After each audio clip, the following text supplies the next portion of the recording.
Saudara-saudara kekasih di dalam Tuhan Yesus, puji dan syukur kepada Tuhan kita bisa bertemu lagi di dalam acara Renungan Harian GP Kris Pangkal Pinang.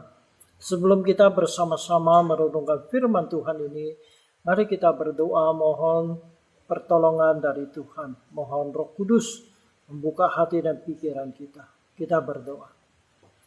Bapa di dalam sorga, terima kasih dalam kesibukan kami sehari-hari. Pada saat ini kami boleh datang kembali di hadirat Tuhan untuk bersama-sama merenungkan firman Tuhan melalui renungan harian gereja kami. Kami mohon Roh Kudus membuka hati kami dan pikiran kami untuk mengerti firman Tuhan ini. Terima kasih Tuhan, inilah permohonan kami. Dalam nama Tuhan Yesus kami berdoa. Amin. Saudara-saudara yang kekasih dalam Tuhan Yesus, kita akan melanjutkan renungan kita mengenai riwayat Tuhan Yesus. Hari ini kita akan bicarakan tentang 8 bahagia yang diucapkan oleh Tuhan Yesus. Dan hari ini adalah kebahagiaan yang ketiga, yaitu berbahagialah orang yang lemah lembut. Nas Alkitab yang mencatat bagian ini adalah di Matius pasal 5 ayat 5. Demikian firman Tuhan. Berbahagialah orang yang lemah lembut, karena mereka akan memiliki bumi. Sekali lagi saya bacakan. Berbahagialah orang yang lemah lembut, karena mereka akan memiliki bumi. Saudara sekalian, apa yang dimaksud dengan orang yang lemah lembut? Yang pertama, orang yang lemah lembut bukan berarti orang tersebut tidak mempunyai pendirian atau tidak mempunyai pendapat sendiri, sehingga dia menurut arus saja. Orang bilang A, dia bilang A. Orang bilang B, dia juga ikut bilang B. Jadi dia seperti rumput lalang yang ditiup oleh angin, kemarah angin ditiup, dia condong ke sana. Orang yang lemah lembut bukan demikian. Orang yang lemah lembut dia tetap mempunyai pendirian. Jadi orang yang lemah lembut itu bukan orang yang pelin-pelan ya, sehingga tidak mempunyai pendirian sendiri. Yang kedua, orang yang lemah lembut juga bukanlah orang yang hanya mau menyenangkan hati semua orang, sehingga dia takut menyakiti seseorang. Sehingga walaupun dia tahu suatu kebenaran, tetapi dia menghindari supaya tidak konflik dengan orang lain. Sehingga dia tidak berani mengungkapkan kebenaran itu. Umpamanya, dia tahu si A itu mengambil barang si B. Ketika ditanya, siapa yang mengambil barang itu? Siapa yang tahu siapa yang mengambil barang itu? Padahal dia tahu, dia bilang tidak tahu. Kenapa? Karena dia takut bersalah kepada si A, juga bersalah kepada si B. Sehingga dia tidak berani mengungkapkan kebenaran. Padahal hati nuraninya mendesak dia. Harusnya dia bersaksi bahwa dia tahu si A itulah yang mengambil barang itu. Tetapi karena dia takut bersalah atau menyakiti orang lain, sehingga dia tidak mau menyinggung perasaan orang lain. Nah, orang yang lemah lembut bukan yang demikian. Orang yang lemah lembut dia berani menyatakan suatu kebenaran kalau dia tahu kebenaran itu. Yang ketiga, kata lemah lembut dalam bahasa Yunani adalah praus, yang mempunyai arti menengah atau jalan tengah. Tidak ekstrim ke kanan, juga tidak ekstrim ke kiri. Contohnya adalah orang itu tidak gampang marah, tidak sedikit marah atau tidak cepat marah. Tetapi orang itu bukan berarti tidak bisa marah. Dia bisa marah, tetapi dia marah pada tempatnya, pada waktu yang tepat. Jadi saudara sekalian, raus ini artinya menengah. Tidak ke kanan, tidak ke kiri. Tidak ekstrim ke kanan, tidak ekstrim ke kiri. Orang yang lemah lembut, dia bukan berarti dia tidak pernah marah. Dia bisa marah, tetapi marah pada waktu yang tepat dan tempat yang tepat. Yang keempat, di dalam Bilangan pasal 12 ayat 3 berkata demikian tentang Nabi Musa. Adapun Musa ialah orang yang sangat lembut hatinya, lebih dari setiap orang yang di atas muka bumi. Jadi Alkitab ini bersaksi bahwa Musa itu adalah orang yang paling lembut hatinya, melebihi dari semua manusia yang ada di dalam dunia ini. Tetapi saudara sekalian, kalau kita baca riwayat Musa, ya, yang dicatat di dalam kitab Keluaran, Bilangan, dan sebagainya, kita akan menemukan bahwa Musa itu, walaupun disebut orang yang paling lembut hatinya, dia pernah marah. Yaitu ketika dia dipanggil oleh Tuhan naik ke Gunung Sinai. Di sana Tuhan menurunkan hukum Taurat dan aturan-aturan atau hukum-hukum kepada bangsa Israel. Selama 40 hari Musa ada di atas Gunung Sinai itu. Nah, saudara sekalian, kemudian Tuhan menyerahkan 2 loh batu atau 2 papan batu yang ditulis oleh Allah sendiri tentang hukum-hukum itu kepada Musa. Ketika dia turun dari Gunung Sinai, apa yang terjadi? Dia melihat bangsa Israel sudah murtad. Mereka menyembah patung emas, patung lembu emas. Sehingga Musa begitu marah kepada bangsa Israel. Begitu cepat mereka itu menyembah kepada berhala. Sehingga dia membantingkan 2 loh batu itu sampai hancur, saudara sekalian. Jadi Musa, walaupun disebut orang yang paling lembut hatinya, tidak berarti bahwa dia tidak pernah. Dia pernah marah sampai dia membanting loh batu yang Tuhan berikan kepadanya itu sampai pecah. Nah, saudara sekalian, dibikin juga kita melihat Tuhan Yesus. Tuhan Yesus sendiri pernah mengatakan dia adalah orang yang lemah lembut. Di dalam Injil Matius pasal 11 ayat 28 sampai 30, Yesus berkata demikian. Marilah kepadaku semua yang letih lesuh dan berbeban berat, aku akan memberi kelegaan kepadamu. Pikulah kuk yang kupasang dan belajarlah padaku, karena aku lemah lembut dan rendah hati, dan jiwamu akan mendapat ketenangan. Sebab kuk yang kupasang itu enak dan bebanku pun ringan. Jadi di sini Yesus mengatakan dia adalah orang yang lembut hatinya. Tetapi saudara sekalian, kalau kita baca di riwayat Tuhan Yesus, maka kita mendapati Tuhan Yesus pernah berapa kali marah. Pernah dia marah kepada imam-imam karena mereka mengizinkan orang-orang berjualan di dalam bait Allah. Alkitab mencatat 2 kali Tuhan Yesus marah karena orang-orang berdagangan, berjualan di dalam bait Allah. 2 kali. Selama pertama adalah ketika dia mulai pelayanannya.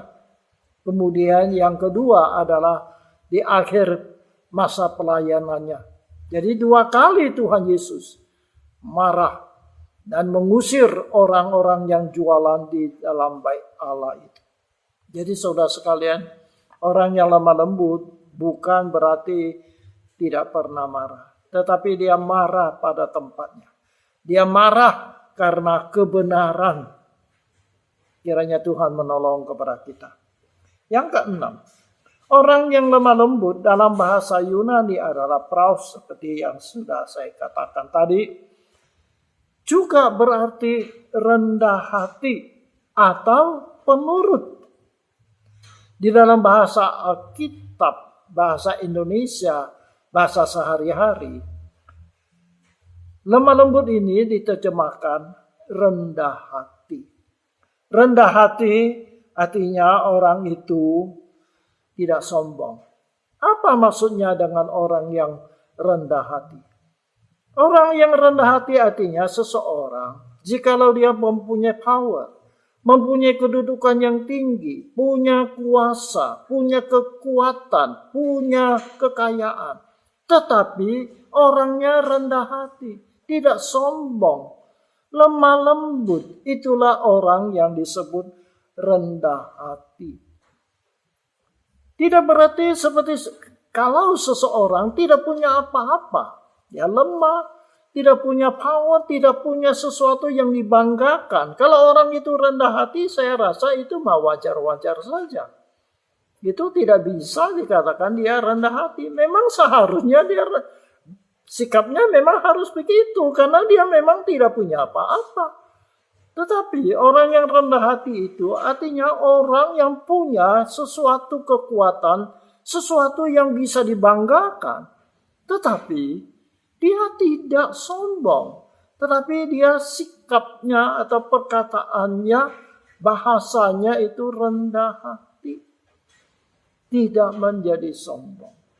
Nah, saudara sekalian, pernah suatu kali Tuhan Yesus, dia dari Galilea mau menuju ke Yerusalem. Mereka harus melewati daerah orang Samaria. Nah, ketika itu sudah sore, sudah hampir malam. Maka Tuhan Yesus dalam perjalanannya, dia ingin nginep di salah satu desa di Samaria itu.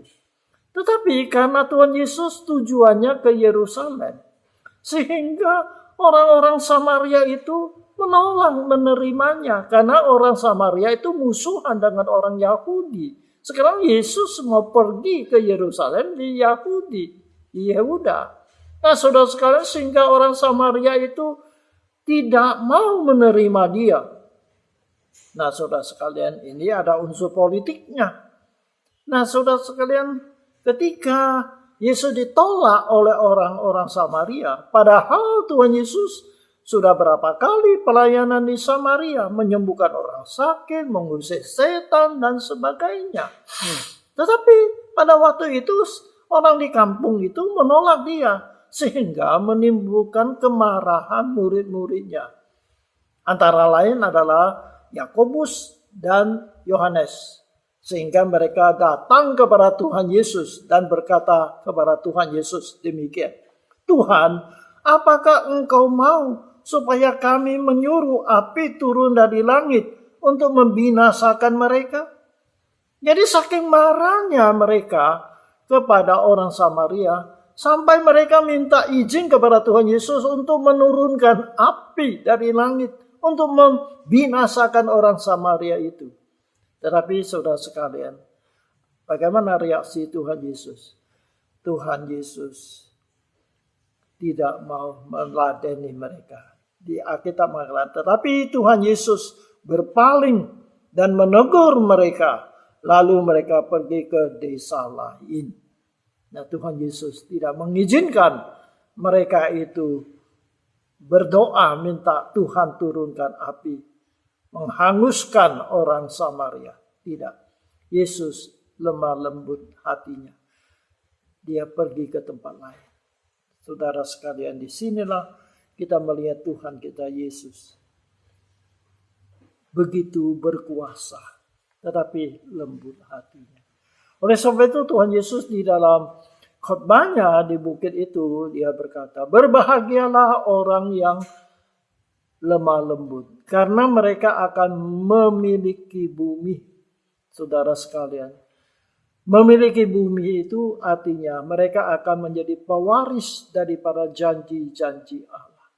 Tuhan Yesus sudah membuktikan. Yesus di dunia ini nggak pernah memaksa orang ikut dia. Tidak pernah mengangkat senjata untuk memaksa orang menjadi percaya kepada dia. Tetapi dia lemah lembut. Dan hari ini kita menyaksikan seluruh dunia takluk kepada Tuhan Yesus. Di mana-mana di seluruh dunia ini banyak orang menjadi pengikut Yesus. Dia telah meneguhkan dunia ini. Dibikin juga saudara sekalian. Tuhan berjanji orang yang lemah lembut akan memiliki bumi ini.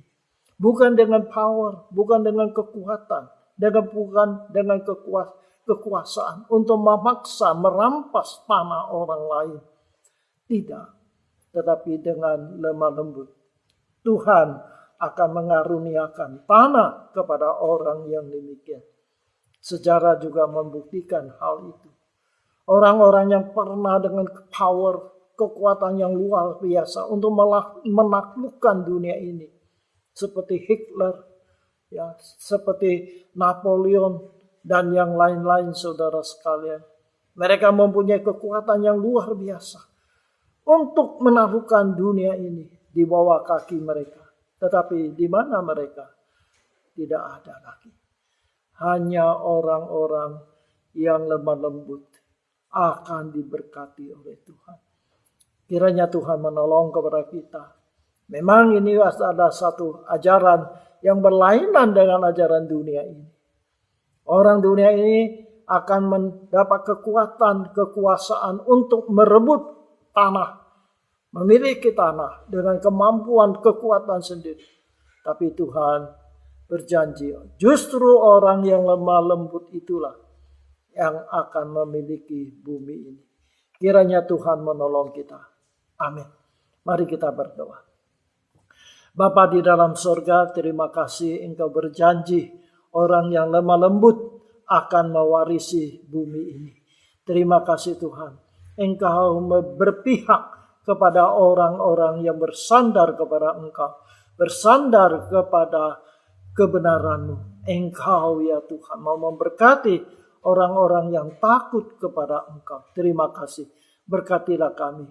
Bapa dalam surga, kami bersyukur kasus pandemi di negara kami, di bangsa kami sudah banyak menurun.